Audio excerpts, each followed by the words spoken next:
Hello friends, Bangla সহায়তা কেন্দ্রে আপনাদের সকলকে স্বাগত জানাই। তো ফ্রেন্ডস, আমি আজকে এই সপ্তাহের কর্মসংস্থান পেপারটি নিয়ে এসেছি। এখানে দেখুন 16 ডিসেম্বর চাকরির বর্তমানে অ্যাপ্লাই চলছে এবং কী কী জিজ্ঞাসা রয়েছে সমস্ত কিন্তু ডিটেলস এই ভিডিওর মাধ্যমে আপনাদের দেখিয়ে দিব। এর জন্য ভিডিওটিকে স্কিপ না করে পুরো দেখতে থাকুন এবং যে কোনো চাকরি পরীক্ষার আপডেট এবং প্রিপারেশন পাওয়ার জন্য এই চ্যানেলটিকে অবশ্যই সাবস্ক্রাইব করে রাখবেন এবং পাশে থাকা বেল আইকনটি অন করে রাখবেন, যাতে কোনো আপডেট আসলে আপনাদের সামনে সবার প্রথমে পৌঁছায়। তো চলুন, সর্বপ্রথমে এখানে দেখুন রয়েছে ক্লার্কশিপ পরীক্ষার ফর্ম কীভাবে পূরণ করলে বাতিল হবে না। তো ফ্রেন্ডস, আমি এই চ্যানেলটিতে একটি ভিডিও বানিয়ে দিয়েছি, তো আপনারা সেই ভিডিওটি চাইলে দেখতে পারেন। আবার প্রথমে এখানে দেখুন প্রতিরক্ষা সংস্থায় 1010 জন ট্রেডসম্যান নিতে চলেছে। তো এটি সমস্ত পদে কিন্তু ITI পাসদের জন্য। এখানে দেখুন কেন্দ্রীয় সরকারের প্রতিরক্ষা মন্ত্রকের অধীন নৌবাহিনীর eastern Naval command, western Naval command, southern Naval কমান্ডের জন্য ট্রেডসম্যান চার্জম্যান পদে, সিনিয়র ড্রাফটসম্যান পদে 1010 জন লোক নিচ্ছে। কারা কোন পদের জন্য যোগ্য? ট্রেডসম্যান মেট, মাধ্যমিক পাসটা যোগ্য, ITI থেকে যে কোনো ট্রেডের সার্টিফিকেট কোর্স পাস হলে কিন্তু আপনারা এই পদের জন্য আবেদন করতে পারবেন। এখানে মূল মাইনে দেওয়া রয়েছে 18,000 থেকে 56,900 টাকা এবং শূন্যপদ 610টি। এরপর 15 পাতায় এরপর এখানে দেখুন চার্জম্যান পদে নিবে ফিজিক্স, কেমিস্ট্রি বা অঙ্ক বিষয়ে নিয়ে সায়েন্স শাখার ডিগ্রি কোর্স পাসটা আবেদন করতে পারেন। কেমিক্যাল ইঞ্জিনিয়ারিংয়ের ডিপ্লোমা কোর্স পাসটাও কিন্তু যোগ্য। আর বয়স হতে হবে 18 থেকে 25 বছরের মধ্যে। শূন্যপদটা এখানে দেওয়া রয়েছে।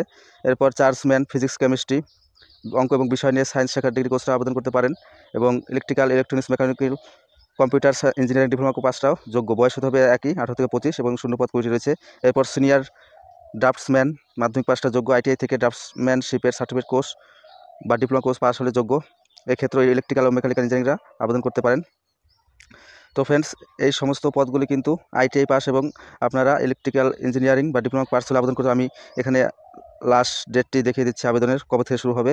এবং আর এখানে দেখুন 31/12/2023 হিসাবে বয়স গুনতে হবে এবং তপশিলীরা 5 বছর, OBCরা 3 বছর ছাড় পাবেন বয়সে। এবং অনলাইনে আবেদন করবেন 18 থেকে 31 ডিসেম্বরের মধ্যে। এখানে যে ওয়েবসাইটটিতে রয়েছে এই ওয়েবসাইটটিতে আপনারা আবেদন করতে পারেন এবং পরীক্ষার ফি বাবদ 295 টাকা এবং তপশিলি, প্রতিবন্ধী ও প্রাক্তন সমরকর্মী মহিলাদের ফি লাগবে না। তো ফ্রেন্ডস, আমি পুরো ডিটেলসটা এখানে দেখাচ্ছি না, তাহলে ভিডিওটি বড় হয়ে যাবে। আপনারা চাইলে ডেসক্রিপশন বক্সে আমি লিঙ্ক দিয়ে দিব, আপনারা এই PDFটি ডাউনলোড করে নিতে পারবেন। এরপর একটু জিজ্ঞাসাটা দেখিয়ে দিই। এরপর এখানে দেখুন রাজ্য কেন্দ্র সরকারের যেসব পদে এখনও দরখাস্ত করতে পারেন। এখানে বেশিরভাগ অ্যাপ্লাই কিন্তু পার হয়ে গেছে, তবু আমি দেখিয়ে দিচ্ছি। এখানে আপনারা PSC অ্যাপ্লাই করতে পারবেন এবং এখানে দক্ষিণ পূর্ব রেলে অ্যাপ্রেন্টিস হিসাবে আবেদন করতে পারবেন, উত্তর পূর্ব রেলে অ্যাপ্রেন্টিস হিসাবে আবেদন করতে পারবেন। এখানে লাস্ট ডেটটি দেখুন দেওয়া রয়েছে, শূন্যপদটি দেওয়া রয়েছে। এটি কিন্তু ITI পাসদের জন্য। আর এখানে কেন্দ্রীয় বাহিনীতে কনস্টেবল ও রাইফেল ম্যান, এখানে দেখুন 26,146টি পদ রয়েছে। আর এখানে লাস্ট ডেট কিন্তু 31/12/2023। তো এবার আমি জিজ্ঞাসাটি দেখিয়ে দিচ্ছি। প্রথমে এখানে দেখুন স্কুল সার্ভিসের জিজ্ঞাসা রয়েছে। মাদ্রাসা স্কুল সার্ভিস কমিশনের 9ম-10ম শ্রেণীর SLSTর পরীক্ষা কবে হবে? এখনও পরীক্ষার তারিখ ঠিক হয়নি। এরপরে টেলারিং ও ড্রেস ডিজাইনের অ্যাডভান্স ডিপ্লোমা কোর্স পাস করলে কি স্কুল সার্ভিস পরীক্ষা দিতে পারবো? হ্যাঁ, কর্মশিক্ষা বিষয়ে পরীক্ষা দিতে পারবেন, নম্বরে কোনো কড়াকড়ি নেই। এরপরে রয়েছে স্কুল সার্ভিসের মাধ্যমে গ্রুপ ডি ও ক্লার্ক পদের বিজ্ঞপ্তি কবে বেরোবে? এখানে ক্লার্ক ও গ্রুপ ডি পদের বিজ্ঞপ্তি বেরোতে দেরি আছে, 24 সালে 2 পদের বিজ্ঞপ্তি বেরোবে। এরপর এখানে দেখুন পুলিশের চাকরি। পুলিশের চাকরিতে বলেছে পশ্চিমবঙ্গ পুলিশে কনস্টেবল পদে 12,000 শূন্যপদের যে বিজ্ঞপ্তি বেরোবে তাতে বয়স কত তারিখ হিসেবে ধরা হতে পারে? তো এখানে দেখুন কলকাতা পুলিশ ও পশ্চিমবঙ্গ পুলিশে কনস্টেবল পদের জন্য 27 বছর থেকে বেড়ে 30 বছর করা হয়েছে। ডিসেম্বরের মধ্যে বিজ্ঞপ্তি বেরোলে বয়স বিবেচনা করা হবে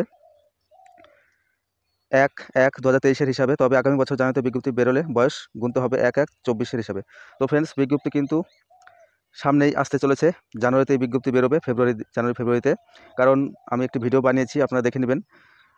কনস্টেবল থেকে 5,474টি পদে কিন্তু প্রমোশন হচ্ছে সাব ইন্সপেক্টর পদে। তো 5,474টি পদ খালি হচ্ছে, তাহলে অবশ্যই নিয়োগ খুব শীঘ্রই করতে চলেছে ওয়েস্ট বেঙ্গল পুলিশ। এরপরে কলকাতা পুলিশে মেন পরীক্ষা দিয়েছি, দরখাস্ত করার সময় এডুকেশন বোর্ডের নাম লিখতে ভুল হয়েছে, এটি কিভাবে সংশোধন করব? এখন সংশোধন করার উপায় নেই, মেন পরীক্ষায় পাশের পর সংশ্লিষ্ট বিভাগে সংশোধনের জন্য বলবেন। এরপরে অগ্রগামী পুলিশের বিজ্ঞপ্তি কবে বেরোবে? কেমন শিক্ষাগত যোগ্যতা ও বয়স লাগে? মাধ্যমিক পাস ছেলেরা ন্যাশনাল ভলেন্টিয়ার্স ফোর্স ট্রেনিং করে থাকলেই এই পদের জন্য আবেদন করতে পারেন। বয়স হতে হবে 18 থেকে 40 বছরের মধ্যে, তপশিলীরা 5 বছর, ওবিসিরা 3 বছর বয়সে ছাড় পাবেন। শরীরের মাপজোক হতে হবে WBNVF কর্মীদের বেলায় অন্তত 165 সেন্টিমিটার, বুকের সাথে না ফুলিয়ে 78 সেন্টিমিটার এবং ফুলিয়ে 83 সেন্টিমিটার। ওজন হতে হবে উচ্চতার সঙ্গে সামঞ্জস্যপূর্ণ এবং মাইনে 18,800 থেকে 48,700 টাকা। প্রার্থী বাছাই করবে পশ্চিমবঙ্গ পুলিশ রিক্রুটমেন্ট বোর্ড। মোট 2টি পর্যায়ে পরীক্ষা হবে। প্রথমে শারীরিক মাপজোক পরীক্ষা ও শারীরিক সক্ষমতা পরীক্ষা হবে, তাতে সফল হলে লিখিত মেন পরীক্ষা। তারপর হবে পার্সোনালিটি টেস্ট। শারীরিক সক্ষমতার পরীক্ষায় 200 সেকেন্ডে 800 মিটার দৌড়াতে হবে। এই পরীক্ষা কোয়ালিফাই করলে 85 নম্বরের মেন পরীক্ষা। এই পরীক্ষায় অবজেক্টিভ মাল্টিপল চয়েসের টাইপের প্রশ্ন হবে এইসব বিষয়ে। 1 নম্বর জেনারেল অ্যাওয়ারনেস ও জেনারেল নলেজ 60 নম্বর, 2 নম্বর থাকবে অ্যারিথমেটিক 25 নম্বরের।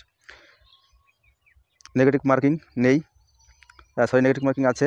4টি প্রশ্নের ভুল উত্তরের জন্য প্রাপ্ত নম্বর থেকে 1 নম্বর কাটা হবে। সময় থাকবে 1 ঘন্টা। প্রশ্ন হবে বাংলা নেপালি ভাষায়। কোয়ালিফাই করলে 25 নম্বরের ইন্টারভিউ হবে। এরপরে রবীন্দ্র মুক্ত বিদ্যালয় থেকে মাধ্যমিক পাশ করেছি, কলকাতা পুলিশ ও পশ্চিমবঙ্গ পুলিশে দরখাস্ত করতে পারবো কি? হ্যাঁ, পারবেন। পশ্চিমবঙ্গ পুলিশে লেডি কনস্টেবল পদে প্রিলিমিনারি লিখিত পরীক্ষা ফল বেরিয়েছে, কিন্তু আপনাদের শারীরিক মাপযোগের সক্ষমতার পরীক্ষা চলছে। যারা পাস করেছেন প্রিলিমিনারিতে 18 ডিসেম্বর থেকে শুরু হয়েছে। এরপর রেলের চাকরি, রেলে ট্রেন টিকিট এক্সামিনার পদের বিজ্ঞপ্তি কবে বেরোবে?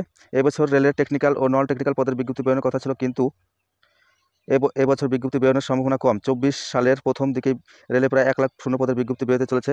তো ফ্রেন্ডস, আমরা রেলের একটি নোটিশ দেখতে পাচ্ছি যে এএলপি এবং টেকনিশিয়ান পদের জন্য কিন্তু আগামী 1-1.5 মাসের মধ্যে বিজ্ঞপ্তি আসতে চলেছে।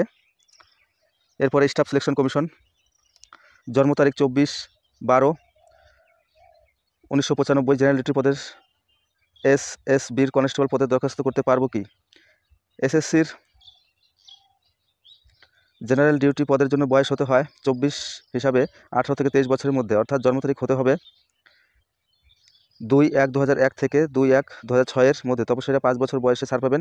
সেক্ষেত্রে তপশিলীর বেলায় জন্ম তারিখ হতে হবে 2/1/96 থেকে 1/1/2006 এর মধ্যে।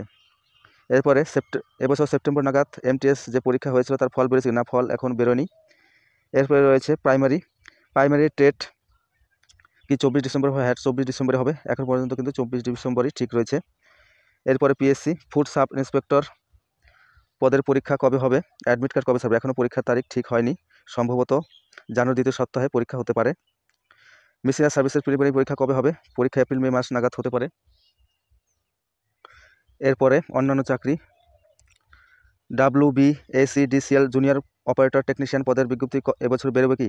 2024 সালে WBACDCL বেশ কয়েকটি পদের বিজ্ঞপ্তি বেরোবে। এরপরে পশ্চিমবঙ্গ সরকারের আইন বিভাগে অ্যাসিস্ট্যান্ট ট্রান্সলেটর পদের পরীক্ষা কবে হবে? এখনও পরীক্ষা তারিখ ঠিক হয়নি। এরপর রয়েছে পঞ্চায়েত দপ্তরে 7,000 লোক নেওয়ার বিজ্ঞপ্তি কবে বেরোবে? হাই স্কুলের ক্লার্ক ও গ্রুপ ডি পদের বিজ্ঞপ্তি কবে বেরোবে? তো এটা পঞ্চায়েত দপ্তরের শূন্য পদের বিজ্ঞপ্তি বের করবে Paschimbanga staff selection commission. Clerk ও গ্রুপ ডি পদের বিজ্ঞপ্তি বেরোতে দেরি আছে। জেলা জজ কোর্টের বিজ্ঞপ্তি 2024 সালে বেরোবে। এরপরে রয়েছে মিউনিসিপ্যাল সার্ভিস কমিশনের সাব অ্যাসিস্ট্যান্ট ইঞ্জিনিয়ার পদের বিজ্ঞপ্তি কবে বেরোবে? আপাতত কোনো খবর নেই। এরপরে রাজ্যে 12,000 গ্রুপ ডি পদের যে বিজ্ঞপ্তি বেরোনোর কথা ছিল সেটি কবে বেরোবে? পশ্চিমবঙ্গ স্টাফ সিলেকশন কমিশনের মাধ্যমে গ্রুপ ডি পদের বিজ্ঞপ্তি বেরোবে। তো বিজ্ঞপ্তি বেরোনোর কথা তো এখনও বের হয়নি, বেরোলে আমি অবশ্যই আপনাদের জানিয়ে দেবো। এরপরে চলুন প্রথম পেজে কী রয়েছে আরও দেখিনি। এরপর এখানে রয়েছে দেখুন, 2 রেলে 4,197টি অ্যাপ্রেন্টিস, উত্তর রেলে রয়েছে 3,093টি এবং উত্তর পূর্ব রেলে রয়েছে 1,104টি। সমস্ত কিন্তু আইটিআই পাসদের জন্য। যারা আইটিআই পাস করেছেন তারা এই অ্যাপ্রেন্টিস পদে আবেদন করতে পারেন। তো আপনারা একটু দেখে নেবেন। এরপর এখানে দেখুন, হাসপাতালে নার্স নিয়োগ করবে। কলকাতা সহ সারা ভারতের সেনাবাহিনীর হাসপাতালে কাজের জন্য মিলিটারি নার্সিং যারা পাস করে রয়েছেন এএনএম জিএনএম তারা কিন্তু আবেদন করতে। তো এখানে দেখুন, যারা জিএনএম এবং বিএসসি নার্সিং ও এএনএম পাস করেছেন তারা কিন্তু আবেদন করতে পারেন। 21 থেকে 35 বছরের মধ্যে হতে হবে। আর এখানে জন্ম তারিখটাও দিয়ে দিয়েছে দেখুন। শরীরের মাপজোক হতে হবে মিলিটারি সার্ভিসের অনুযায়ী এবং ন্যাশনাল টেস্টিং এজেন্সির মাধ্যমে প্রার্থী বাছাই করবে। প্রথমে কম্পিউটার বেস পরীক্ষা হবে 14 জানুয়ারি, MCQ টাইপের। এরপর এই পরীক্ষা কোনো নেগেটিভ মার্কিং নেই। সফল হলে ইন্টারভিউ, তারপর মেধা তালিকা তৈরি হবে। দরখাস্ত করবেন অনলাইনে। নিচে ওয়েবসাইটটি দেওয়া রয়েছে, এখানে দেখুন 26শে ডিসেম্বরের মধ্যে অনলাইনে দরখাস্ত করবেন। এখানে www.nta.ac.in এই ওয়েবসাইটে আপনারা আবেদন করবেন। তো ফ্রেন্ডস, এখানে দেখুন আর রয়েছে পারমাণবিক শক্তি দপ্তরে 62 পারচেস অ্যাসিস্ট্যান্ট। এরপর এখানে কেন্দ্রীয় সংস্থায় 444 জন অফিসার নিয়োগ করতে চলেছে। এরপর এখানে এয়ারপোর্ট অথরিটিতে 596টি এক্সিকিউটিভ। তো ফ্রেন্ডস, আমি ভিডিওটি এখানেই থামাচ্ছি। আপনারা চাইলে পিডিএফটি ডাউনলোড করে নিতে পারেন, কারণ ভিডিওটি বড় হয়ে যাচ্ছে। আমি ডেসক্রিপশন বক্সে এই পিডিএফের লিঙ্ক দিয়ে দিব। এবং আপনারা যদি এই চ্যানেলটিতে নতুন হয়ে থাকেন তবে অবশ্যই চ্যানেলটিকে সাবস্ক্রাইব করে রাখবেন এবং পাশে থাকা বেল আইকনটি অন করে রাখবেন, যাতে কোনো আপডেট আসলে আপনাদের সামনে সর্বপ্রথম পৌঁছায়। ধন্যবাদ ভিডিওটি দেখার জন্য।